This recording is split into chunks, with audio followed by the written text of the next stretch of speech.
প্রিয় দর্শক, একটি আজব ঘটনা। ভিক্ষার টাকা দিয়ে দোতলা বাড়ি করেছেন নিজের হাতে। সে রড সিমেন্ট ইট বালু কিনে নিজের হাতেই তৈরি করেছেন ভিক্ষার টাকা দিয়ে। দেখুন, আপনাদেরকে দেখাবো সেই চাচা, যে চাচা ভিক্ষার টাকা দিয়ে দোতলা বাড়ি করেছে।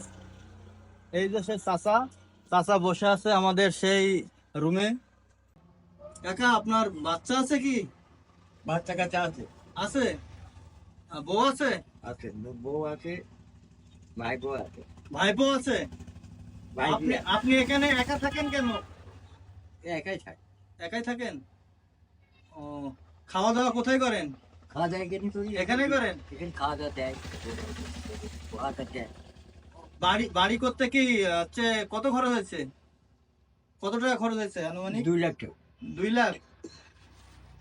আপনি নিজে জোগাড় করছেন 2 লাখ টাকা? নিজেই বলে। যাক, আলহামদুলিল্লাহ।